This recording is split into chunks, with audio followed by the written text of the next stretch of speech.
It is now 6 p.m. on Wednesday, February 28th, 2024. We have a quorum present, so I'd like to call to order this regularly scheduled hybrid meeting of the Board of Commissioners of the Chittenden Solid Waste District. First item on the agenda is the agenda itself. Are there any requests for additions or changes to the agenda?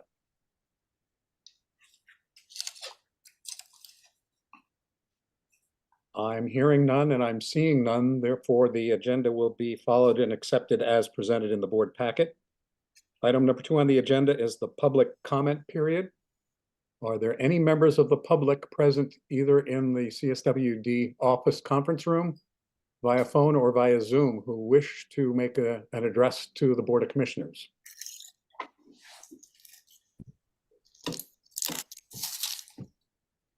I am seeing none via Zoom. I believe there are none in the office, and I believe there's no one on the phone, so I will go ahead and close the public comment period. Next item on the agenda is the consent agenda, which, unless a commissioner asks for something to be removed, will be accepted and approved as presented in the packet.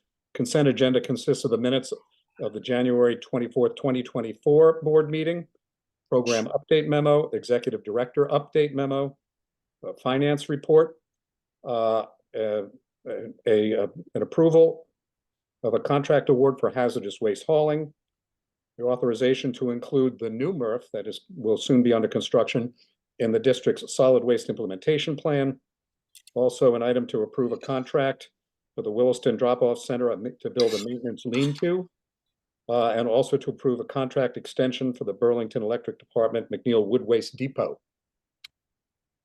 Any requests to pull an item in that list on the consent agenda for further discussion or questions?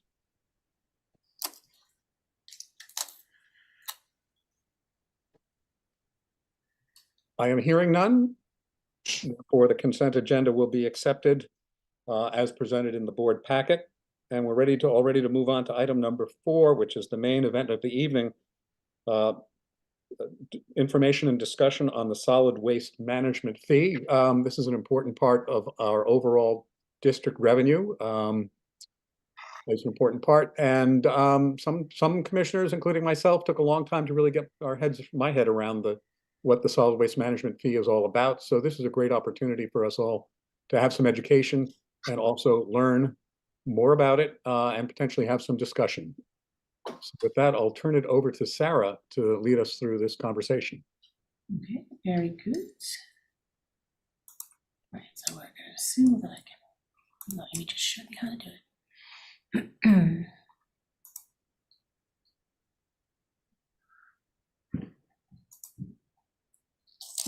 Let me minimize that. There we are. Okay. Great, thank you. This is a bit of a continuation from the solid waste management fee review that we did back in October. So we have updated that with a few bits of information that were requested by some folks, both at the the finance committee, and from just having some conversations with some newer commissioners. And hopefully this is just going to be, there we go. So just a few of the questions, and actually one of them I keep doing research on, and I'm going to rely on some of the longer tenured board members to help me out on. But just again, a review of what it is and what we use it for. How are we authorized? Why are we authorized to charge a management fee? How do we determine it? How do we change it? What do other sister districts do? And who is charged the fee, who pays the fee, and how are they charged? So essentially what the fee is, it is a fee that is used to fund district activities that are necessary to ensure efficient, economical, and environmentally sound management and regulation of the waste generated within the district. And the fee does not fund all of our activities any longer. It used to, when we were first starting out and before we had facilities that generated user fees or produced materials that we could sell for certain revenue. It did fund all of our activities, and that is in our charter. So right now, it currently fully funds all the items that you see on that list and the components contained therein. So for example, the fee fully funds the finance department, and contained within the finance department are the funds for the community cleanup fund. So the community cleanup fund is fully funded through solid waste management fees. Compliance and safety activities, all of our outreach and communication activities are funded through this fee, as is all of our systems, our information systems, our technology, our maintenance and roll-off division, and our administrative functions.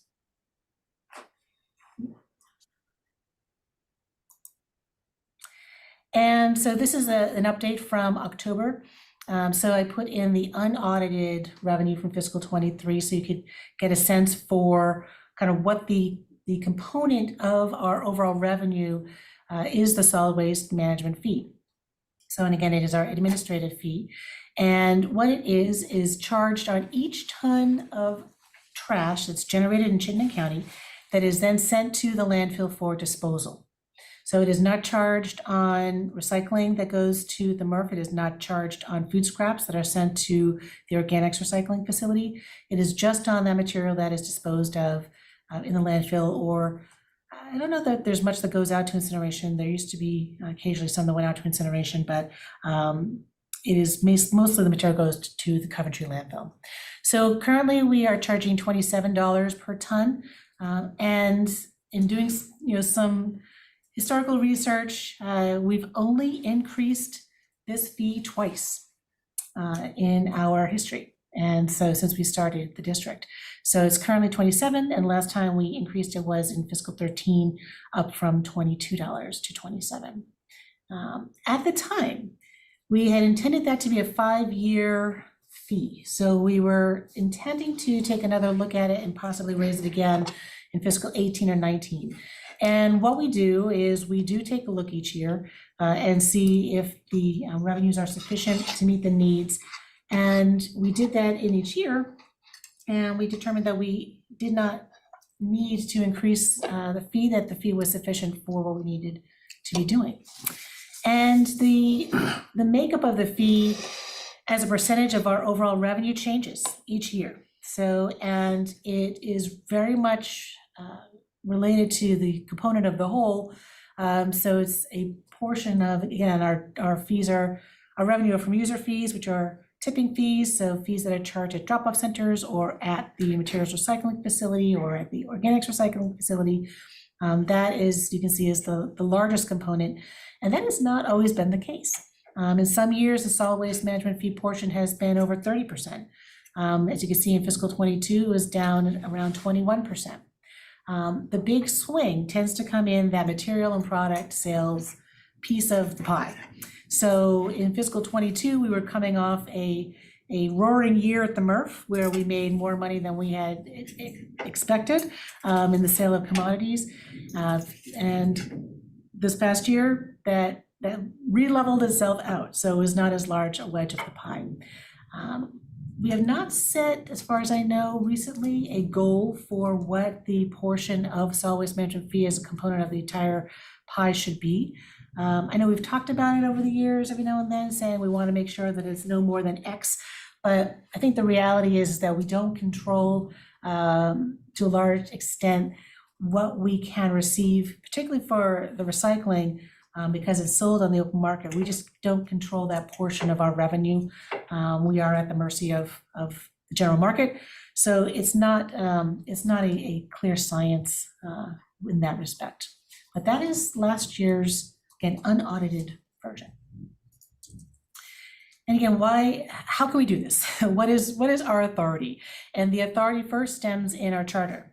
The charter was established back in 1987, and it rests in essentially these two sections, Section 5 powers and Section 12 management fees.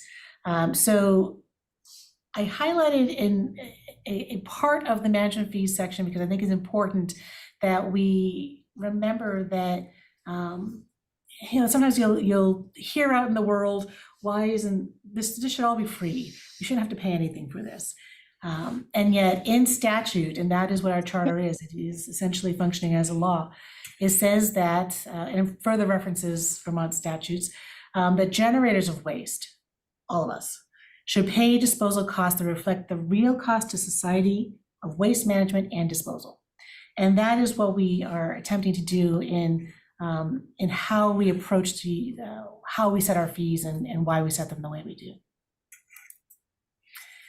We also have language in our own local ordinance. So as a municipality, we are able to and required to set an ordinance to describe how we do our business and how the entities that we regulate are to be regulated. And there are two sections in our local ordinance, Article 8 and Article 9, solid waste management fee, and then payment of fees due the district.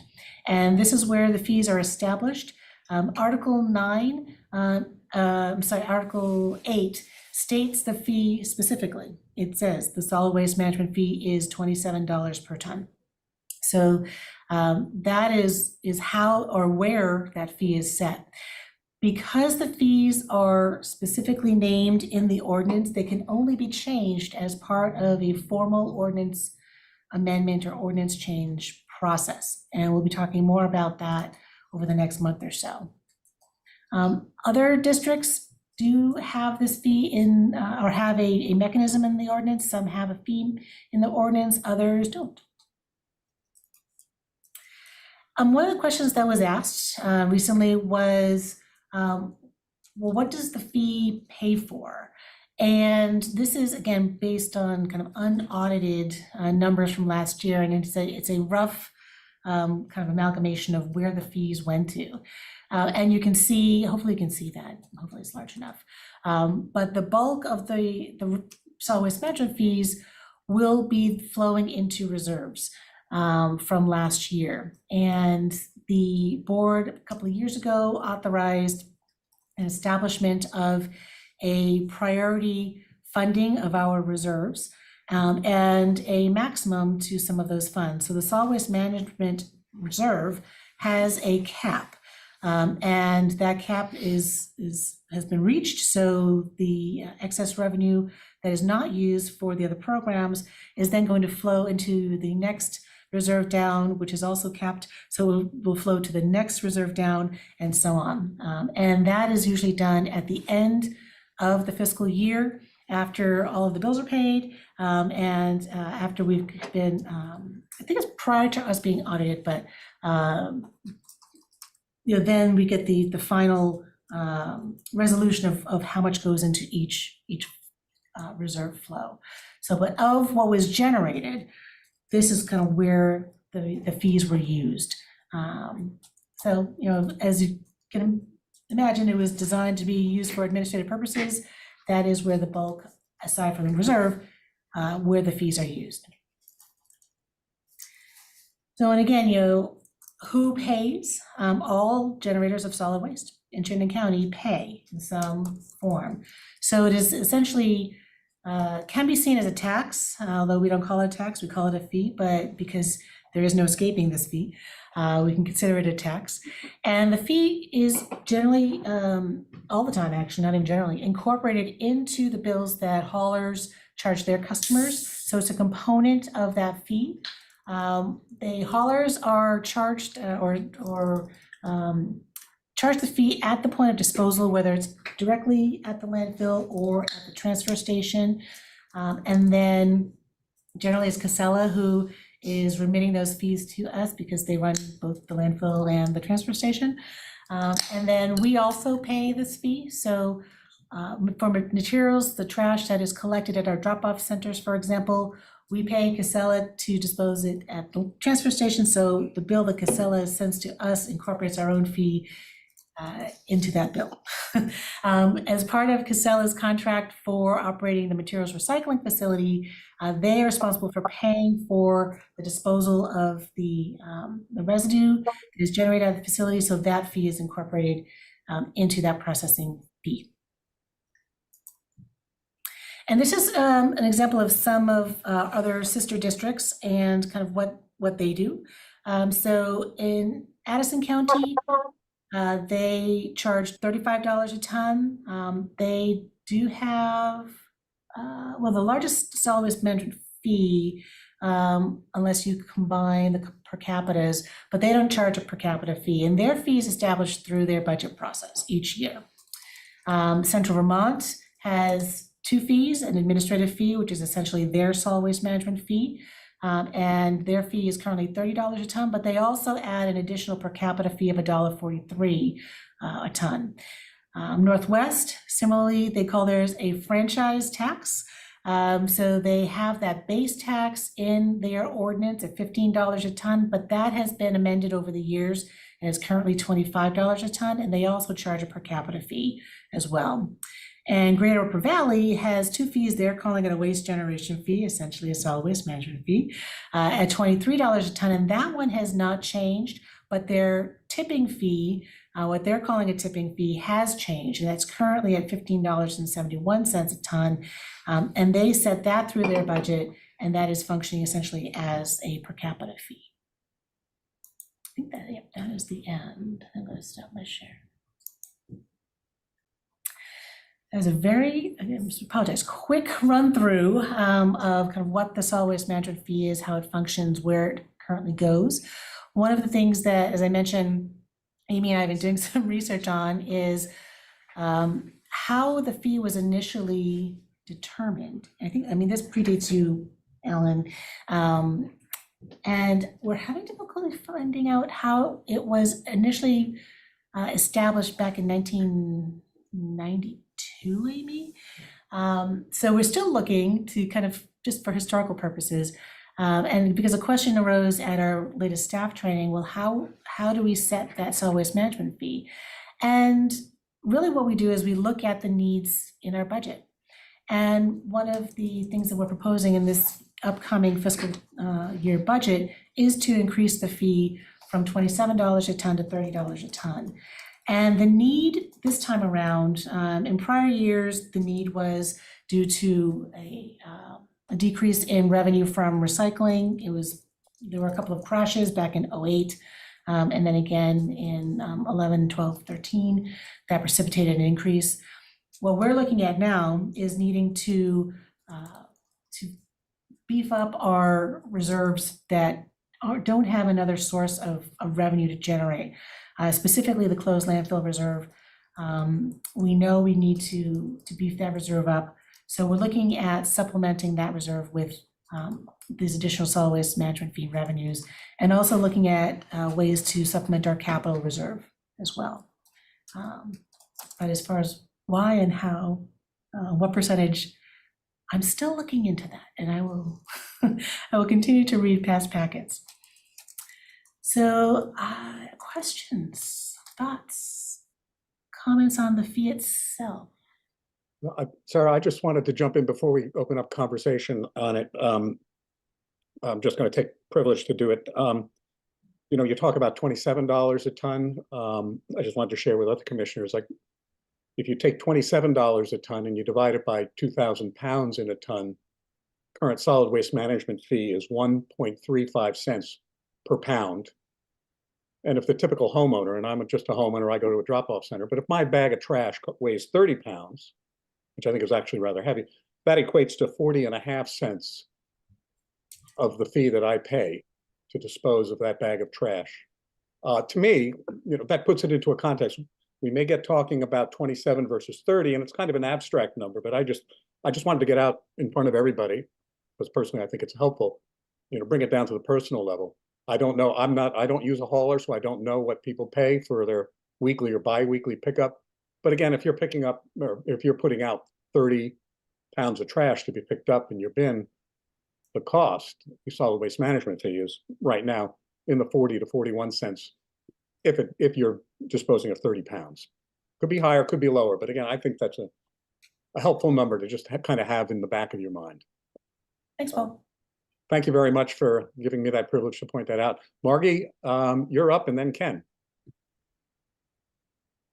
And you're muted, Margie. Sorry. So I hope this isn't a stupid question, but could you explain, Sarah, how a per capita fee works or would work? Oh, excuse me. Yep. So a per capita fee is essentially, again, the two districts that I called out charge $1.43, and it's per person in the district.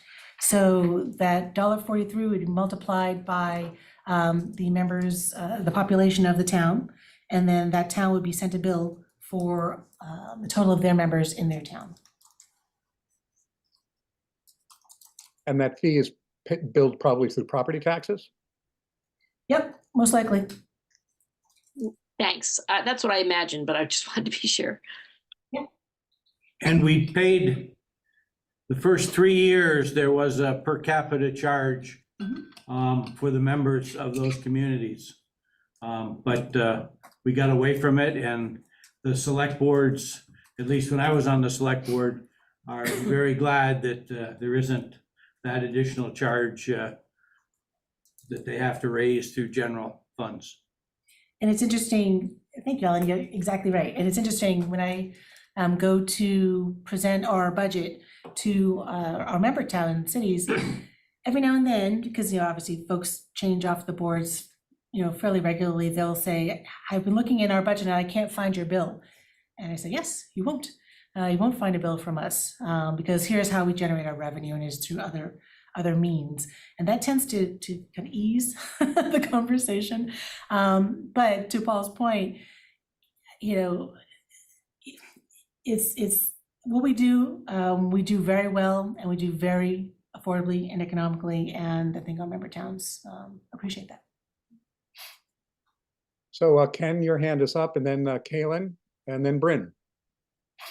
Great. So it's kind of a two-part question. So Sarah, did I understand that you were saying that we increase the fee, then we have this excess money, the reserve is capped, and then it flows down to where you want it to be flowed down? Okay.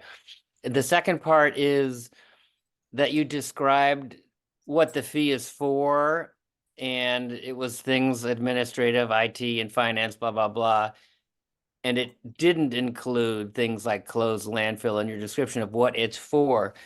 But your description of our ordinance, it says we're supposed to, we're allowed to charge to pay for the cost of trash, seems to include things like helping to close landfill. So I just want to make sure that we're not sending the wrong impression that we're like using this fund. It seems like it's totally appropriate, but we kind of made it sound like we're using it to pay for something we don't normally use it for. Thank you for asking. That's a really good clarifying question. Thank you, Ken. Yeah. We also have the ability, so Nola and I can direct excess revenue to specific funds. And that's what we would be doing with a portion of the solid waste management fee revenues raised. So, again, because the closed landfill is not generating revenue, and that one does have the need, we'll be directing more of the excess revenue from the solid waste management fees not needed for administrative functions to that closed landfill reserve for that specific purpose. Again, we'll most likely for the next couple of years rearrange that order. Right now we have capital reserve above that closed landfill reserve, but we will want to, for the first few years of this increase, to rearrange that order so that we hit what we think should be a comfortable amount in that reserve. We've landed on $1 million as a what we think will be enough to manage what we need to manage for the next 5 to 7 years, not knowing what may be coming down the line for leachate treatment. And then once we hit that cap, we'll go back to, again, flowing through the waterfall as initially described. Thank you, Ken. It's a good distinction. Thank you. You're all set, Ken, with your questions? Kaylin. Hi there. I'm the alternate in Williston, if people don't know, because I'm not here all the time.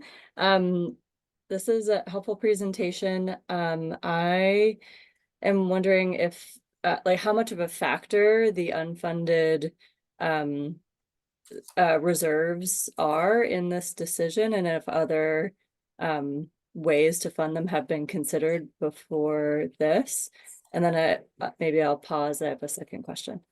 Yeah, so this past year, we did flow the bulk of the interest revenue that we made from the the reserve fund investments into the closed landfill fund. So we had I think a pretty good year, just made just over $150,000. So we were able to put a good chunk into the closed landfill to kind of jumpstart that. But as interest rates will start to decline, that's going to be less of a reliable source of additional revenue. We are still investing those funds, so we will still be generating that revenue, but that will be going down. So we're looking for a steadier, more reliable source of revenue for that unfunded reserve fund. And this was, so that's is it fair to say that that's a significant factor in pursuing the increase? And this was identified as the best way to do that? It Okay. was because generally land post-closure funds for landfills are pre-funded. So they're funded during the course of operation of the landfill is a piece of what you have to do. It's a federal requirement, it's a state requirement, and it's just best practice for managing that landfill.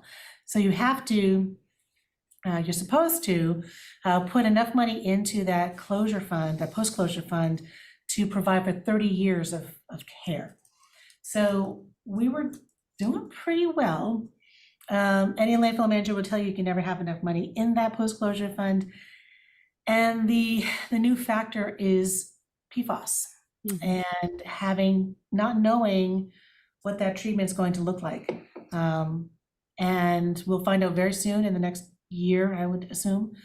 But we know in year 28 of a 30-year plan, we're pretty sure we're not going to have enough. So, the alternative would be to move money from the undesignated fund, which is basically our rainy day emergency fund. So that's always an option. We don't really want to move it out of operating fund. That needs, I think, to be for our facilities. We could move it just out of just the general solid waste management reserve, but we like to try to keep that there as a hedge against increasing unnecessarily. So the fact that we haven't increased this fee since fiscal 13, we felt that this was a reasonable approach. Great, that's really helpful. And it definitely seems appropriate in the way it's written, of capturing the full cost of managing waste, which the long-term closed landfill is part of that. From Kelton's perspective, I just wanted to share, it sounds like we're really talking about raising the amount of the fee and not necessarily the process for it being raised in an ongoing way, but could you clarify that? Because he had some concerns about the process for raising the fee kind of long-term. Yeah, so we discussed this at the executive board, and we'll be bringing a proposal back to the full board next month. The way we raise it now is through ordinance change, and we had a good conversation at the executive board about the kind of the pros and cons. One of the proposals that we will be bringing to the full board is to take a look at going forward how we want to, what's the mechanism that we want to continue to employ to change that fee. And staff is proposing that we look at changing the mechanism to similar to what Addison County does, and similar to Greater Upper Valley, where their fee is a part of their annual budget process. So we'll be bringing that information to the full board for conversation discussion next month when we bring the budget. Can I just interrupt, Sarah, if you could just kind of walk through the steps, if we follow through on the proposed $3 per ton increase, could you just walk us through the ordinance change process? That will kick off soon. Would kick off soon. Correct. So currently, regardless, we'll need to have an ordinance change request to be brought to the full board. whether we change the mechanism by which we change the fee or just change the fee.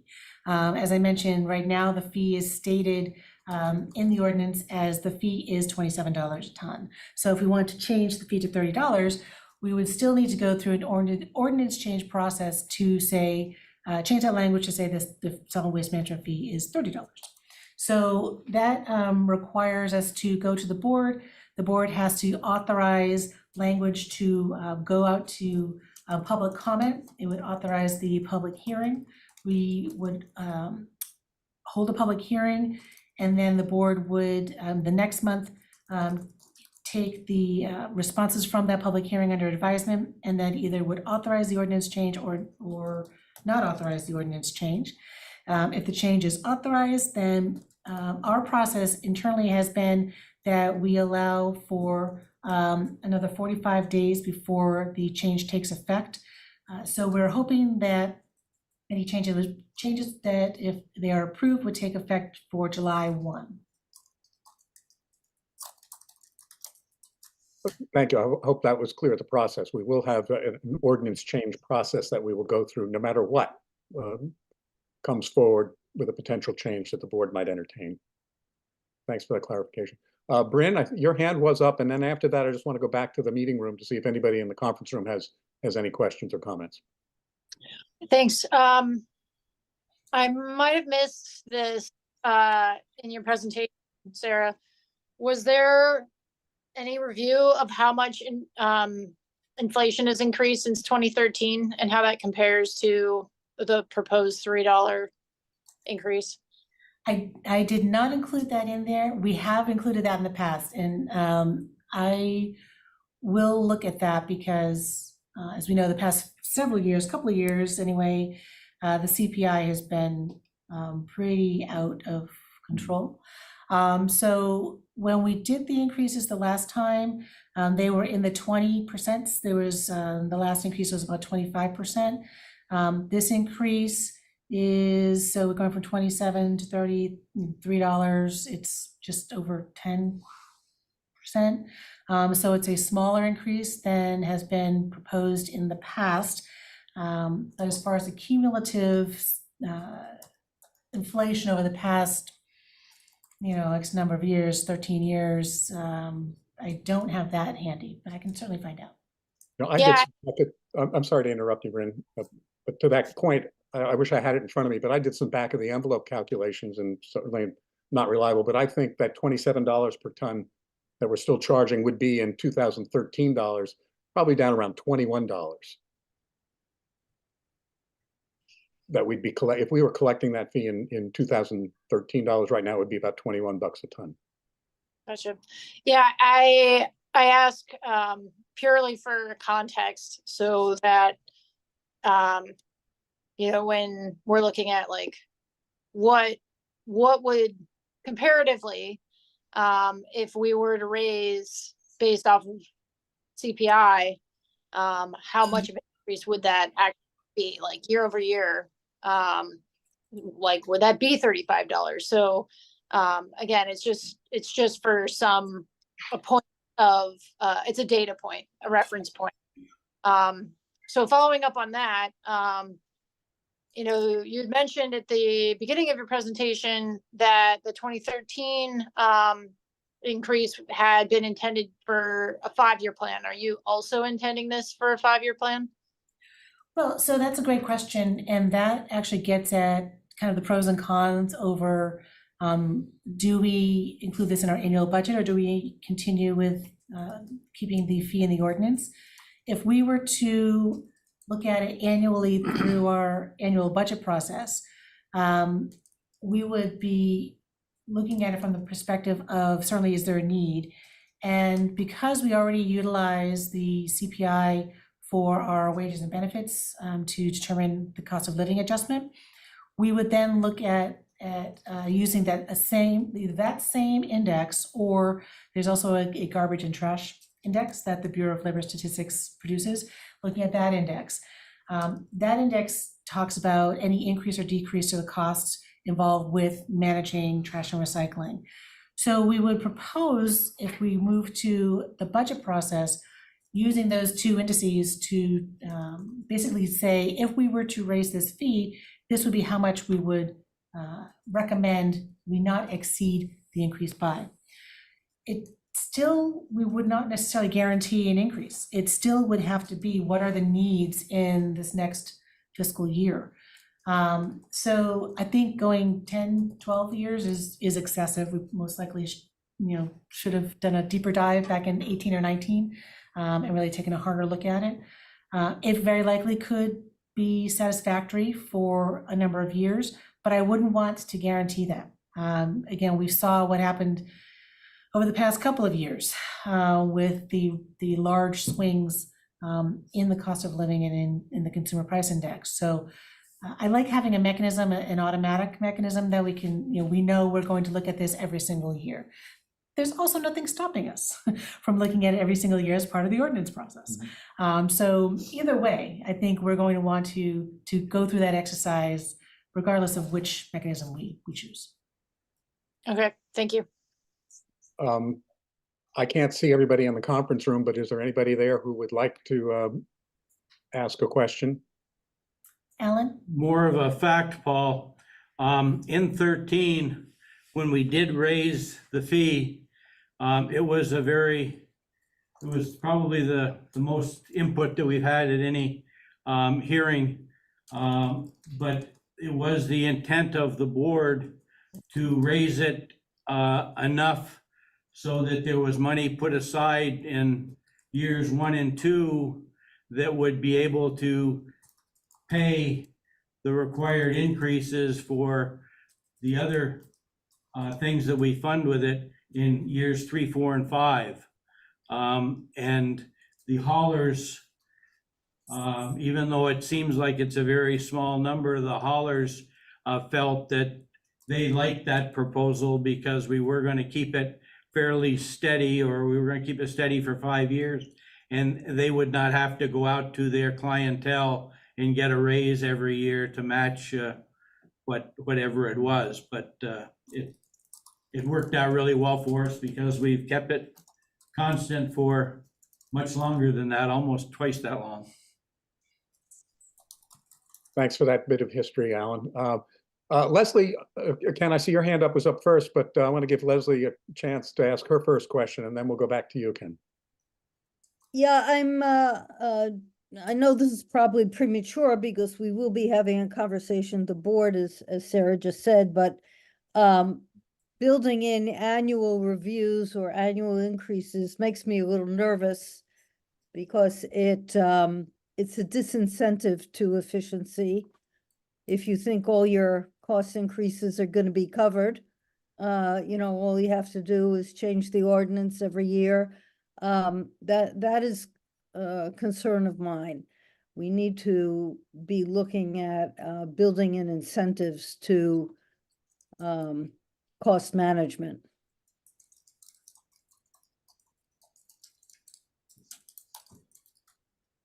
Thanks for that comment, Leslie. I think keep that in reserve when we get to the discussion. I guess it'll be at our next board meeting. I think that's an important point to bring up.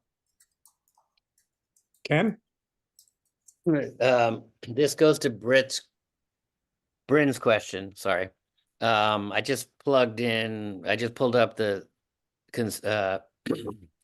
Consumer Price Index inflation calculator from the Bureau of Labor Statistics. And if you plug in $27 in 2013, that has the same buying power as $36 in 2024. So I hope that makes everyone feel a little bit better. We're way under that.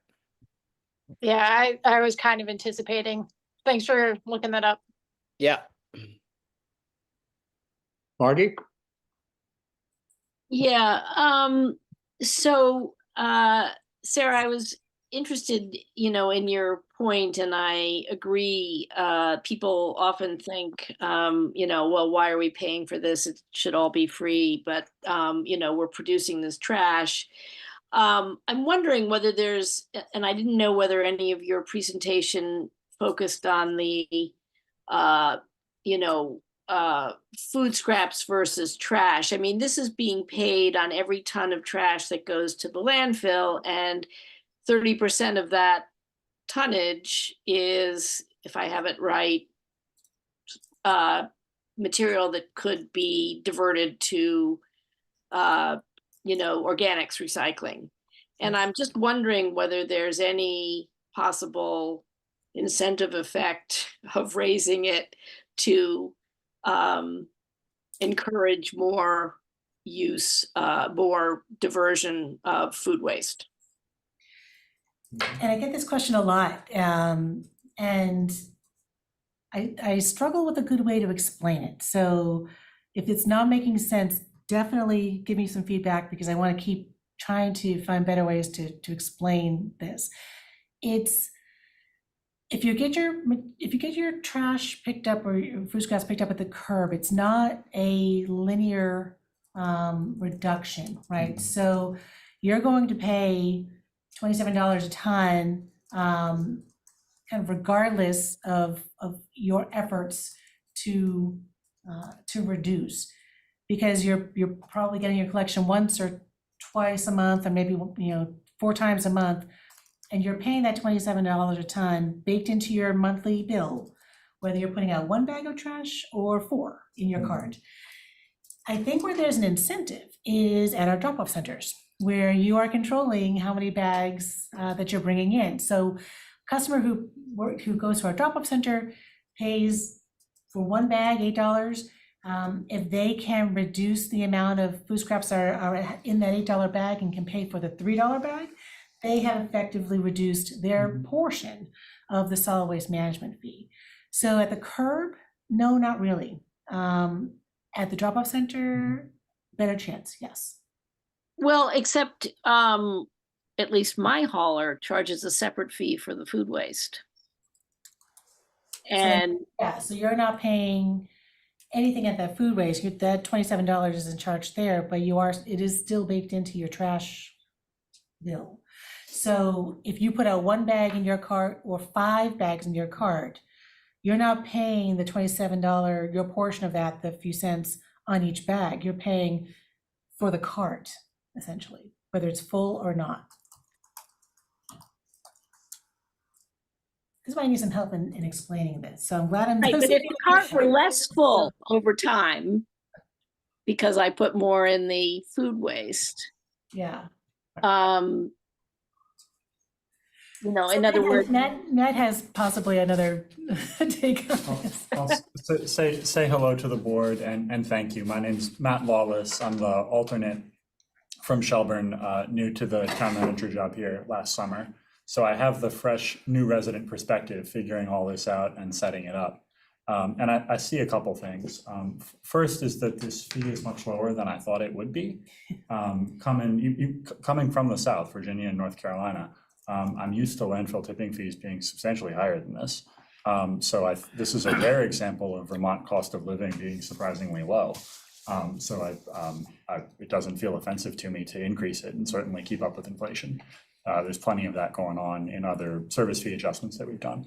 As a new resident, I saw exactly that calculation that you described, that I signed up for a curbside service because it was reasonably affordable and convenient. But I thought about it.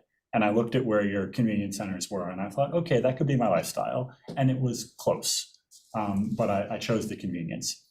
If that price went up because the hauler passed through the cost that you're describing, I could reevaluate that, and I would do it and save a buck. And people do respond to those choices. And I think it's well within your original policy mission to express that and try to nudge those choices.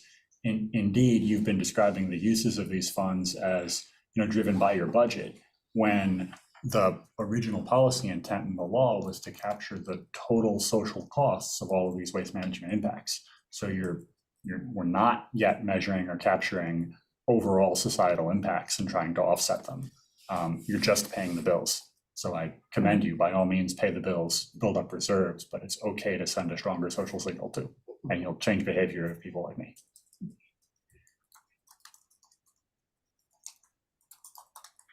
Thanks for that perspective, Matt. Margie, are you satisfied with your? Yeah, I think I thank you, Matt. That's a very good point. And I guess what I was, wondering was whether, whether this is, part of, can be part of a communications effort to make the point that the fewer tons we send to the landfill, the less the haulers are gonna have to pay. If it's a larger, fee. I'm not saying that very well, but I agree. I think I was trying to get at the point that Matt stated much better, is that we need to be cognizant of the total social cost of this stuff that we are throwing out. Yep, absolutely. And just one observation, if the disposal of material at the landfill goes way down, then so does CSWD's revenue from the solid waste management fee, which is a good thing. It's a good thing. We're in a bit of an upside down business model in that sense, that we want that fee to go down. Lee, your hand's up. Thanks. Yeah, just listening to Matt's comments, he referred to the tipping fee. That and the solid waste management fee are two different fees, correct? That would be baked into the tipping fee. I'm looking at my bills when I bring roadside trash to Casella. The tipping fee is $170 some odd a ton.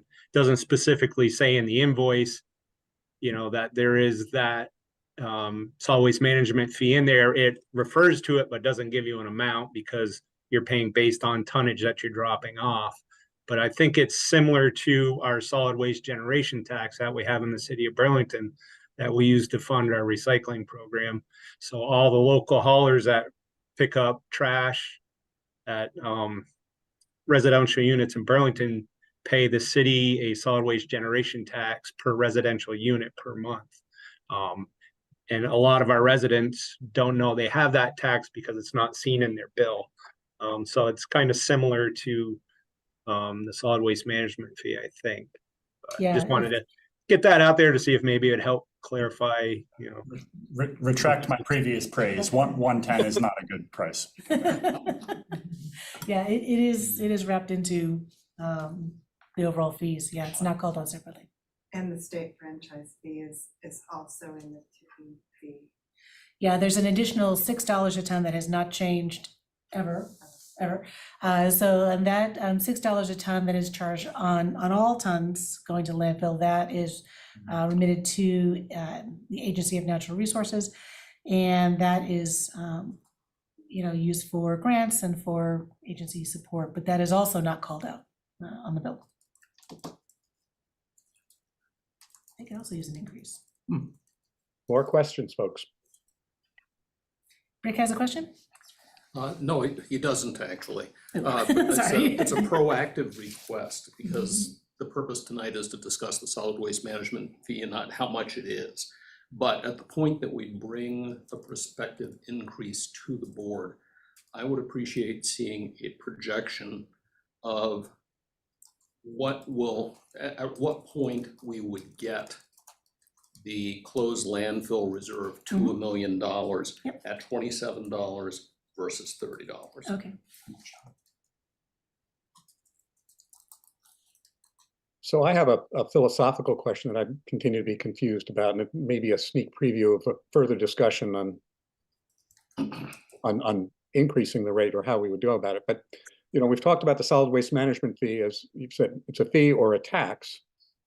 But then we have other tip fees, which we've also used that word. We have a tip fee at the MRF when you bring in materials. We have a tip fee at the organics recycling facility when you bring in materials there. It's really a two-part question. My first question is why we call some a tip fee and some and the solid waste management fee is not a tip fee, because it seems to me you pay a certain rate based on the volume, based on weight, basically, that you take to these different facilities. So why aren't they all tip fees is one question. And then the second question, which is really for down the road, why are we raise our tip fees through the budgeting process at the MRF or even outside of budgeting process, I believe it's possible to raise some of our tip fees at the ORF and at the MRF. And yet we go through an ordinance change process for the solid waste management fee. But my first question is, why are some called tip fees and some aren't? Well, it's interesting too, and the charter doesn't help us out here because it says that the district is allowed to charge to establish a management fee, and then in parentheses says tipping fees. So even in the charter, it's equating the two, but in practice, we do not equate the two, as you said. So tipping fees are charged by the immediate user or generator of the material at the location where they are bringing their material. So, if you are not a customer of the DOC, you're not charged a tip fee. If you are not a customer of the MRF, you're not charged a tip fee in the ORF. You cannot escape the solid waste management fee. So it is charged to all generators as part of some fee, thank you, Matt, that they are charged by either their haulers or by us. So you can choose to not pay a fee associated with food scraps at the ORF or at our drop-off center by composting at home. So that fee is not automatic. The solid waste management fee is automatic. A hauler can choose to bring the recycling down to the MRF in Rutland. They're not required to bring their material here. So there's that option of movement of the material.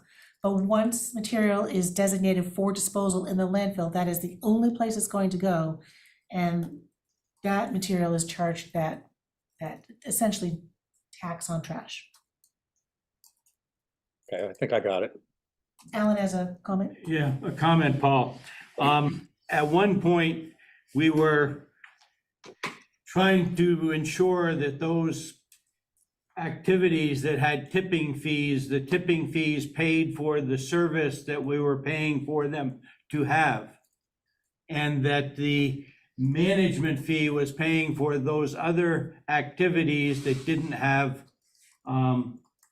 money-making capabilities like administration. So that was the specific difference, and we've blended those a little bit, but we do have a tipping fee for trash.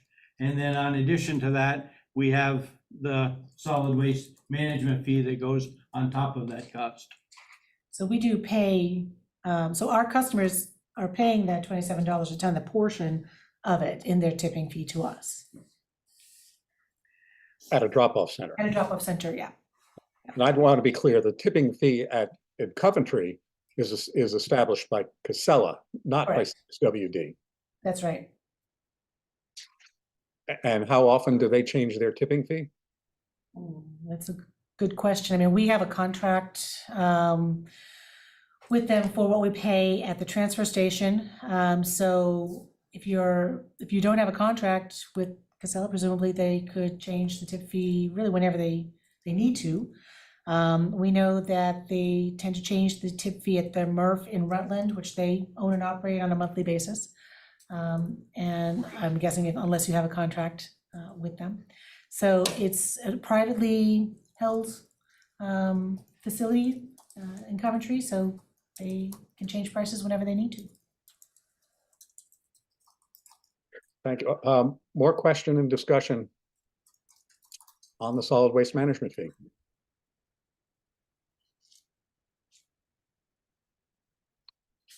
I think there's been a Just a Rick had a quick comment? clarifying question based on what Alan said. By extension, it would be counter to our way of doing business if we said we're going to raise the tipping fee on trash in order to fund the closed landfill reserve, because that's crossing boundaries. So we just have historically not done that as a matter of practice, right? But if there was a surplus in the money that we collected, Yes, that could go at the end of the year into a lump sum right, that they would transfer into that reserve. right, or into the waterfall, the reserve waterfall. Mhm. Thank you.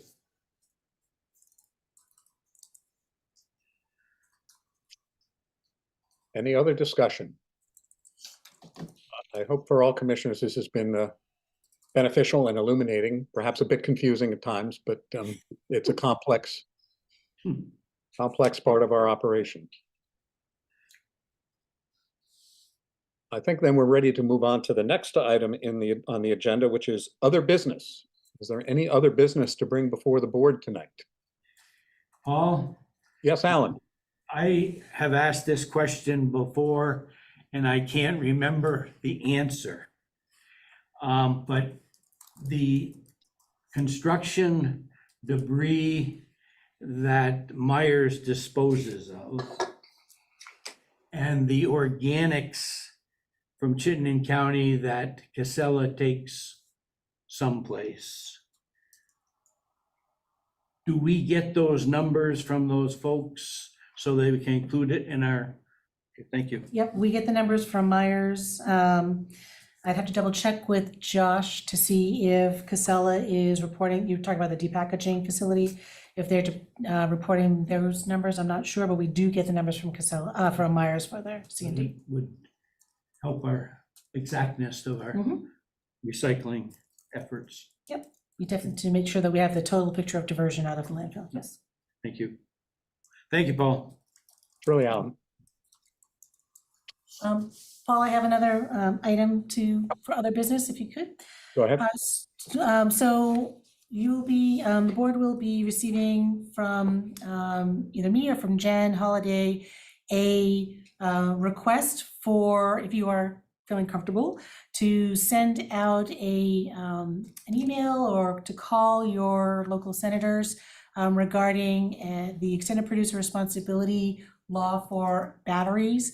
That bill is most likely going to be voted out of committee, the Senate committee this week, and then it'll head over to the House. Jen has prepared an excellent fact sheet on that. And what it will do is it will expand the current producer responsibility law and Jen, you should probably be talking about this, to include lithium-ion batteries, rechargeables, et cetera. So expanding that to include the really very dangerous batteries that can wreak a lot of havoc. Lithium-ion batteries are one of the leading causes of fires at recycling facilities across the country. And you I'm sure have seen in the news the fires that are happening from batteries that have overheated and been damaged from e-bikes and other kinds of electronic scooters and things of that nature. So we would love for you, again, if you feel comfortable, sending a short email, and we can provide you with some certainly information. And there are 3 key points just to encourage your senators to pay attention to the bill when it comes to the floor, and to please do support that. So that will be coming to you this week. Again, that's a heads up that something's coming, but we're not under an obligation to do it. Correct. Each commissioner can exercise their own judgment, Exactly. presumably as they decide representing the best interests of their constituents and in community. But the hope is that it would. And Paul, in the chat, Lee put in some info saying that for them, Casella's tip fee increased $12.35 a ton from last year to this year. So sizable. 10%. 10%, and we saw the same as well. And 10% the previous year. Nothing else, then I take it under other business. If that's the case, then we're open to a motion to adjourn. So moved, Essex. Second, Heinsberg. Thank you. It's been moved and seconded that we adjourn for the evening. All those in favor, please say aye. Aye. Aye. Any opposed, say nay. We are Good adjourned. night. Good Thanks, night, all. everyone. Good Thank job ending right exactly at 7 o'clock. I know, pretty good, huh?